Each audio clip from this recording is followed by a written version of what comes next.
Hello and welcome to Bramley Moor Blues. This is the instant match reaction to Everton 0, Arsenal 1. A bit of a frustrating evening, I think, at Hill Dickinson. There was a bit of trepidation before this game anyway, I think, because it was the first game of a run of games where we are going to be without, obviously, Idrissa Gana Gueye, Iliman Ndiaye, and there's a hamstring injury to Kiernan Dewsbury-Hall, and I think they're three really key starters for us, and we didn't have them today.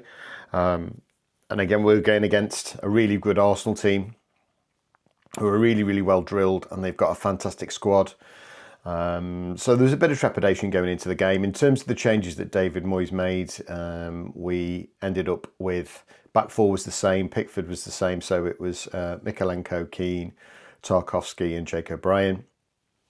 Across midfield, as expected, Tim Irabunum came in to play alongside James Garner.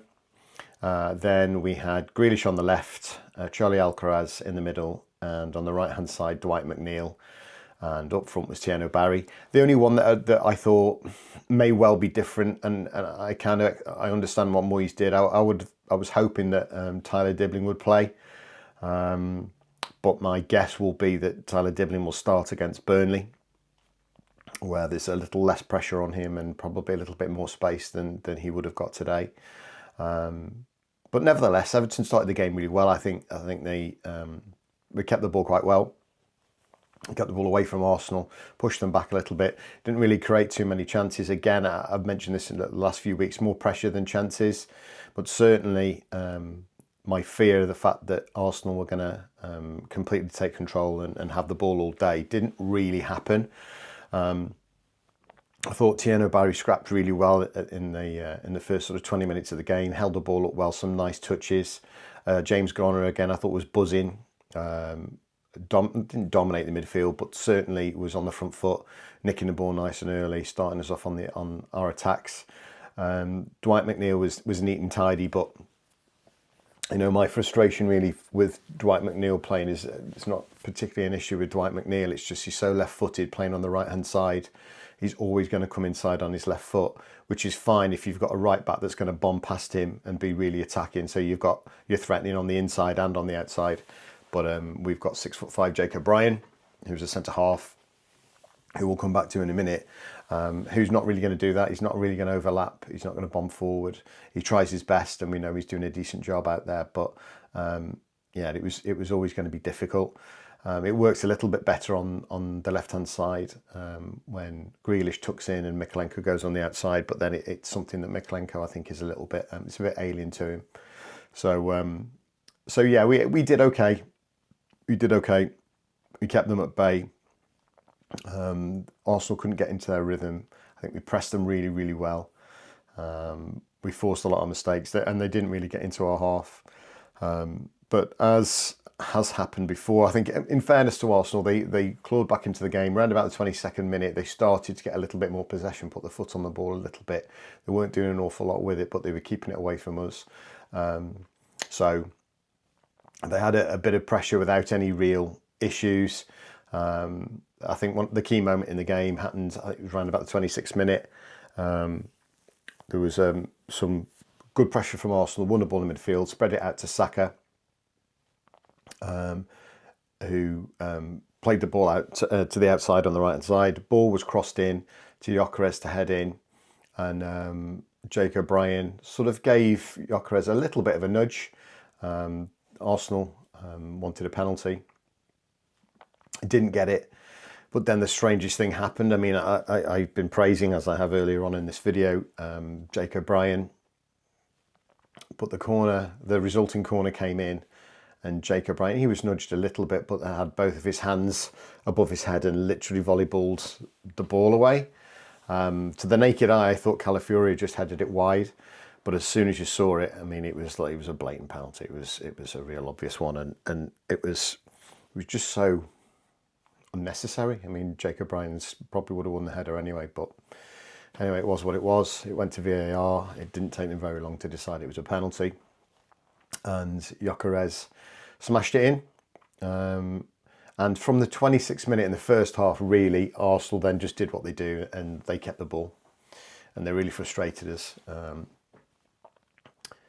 and we didn't really get near them. Again, they didn't create hardly any chances at all from open play in the first half. There was very little chances at all. So we went in half-time, a little bit frustrated that there wasn't that much in the game, but ultimately we were 1-0 down against a team that we know keeps the ball really well.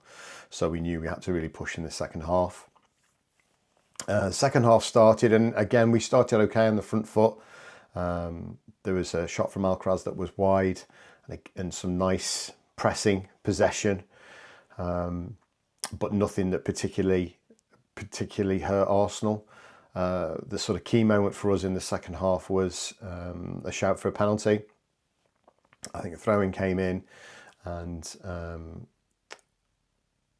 Tieno Barry went up for a header. The ball kind of bounced down, and as he touched the ball away, the centre half, I think it was which centre half, Saliba, I think it was Saliba, went to toe it and just kicked the back of Tieno Barry's calf, and down he went. And it was one of those where you've seen them given, and at the time I was listening to it on the radio, and they were saying that's going to be a penalty. That's definitely going to be a penalty, but it was not to be.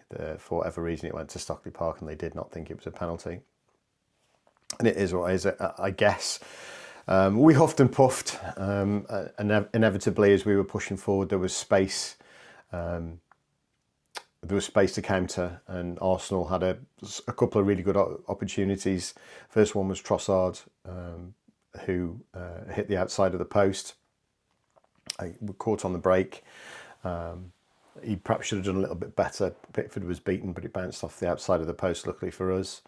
And I think it was Marino, a little bit later on, hit the foot of the post, again from another break, because we were pushing forward. And we know at the moment that until we get to January, hopefully, listening to David Moyes, he said there'll be some movement in January with regards to players coming in, and it's just our squad depth isn't good enough. I think if that team had got Dewsbury, Hall, Garner and Illiman and Jai, it may have been a completely different game.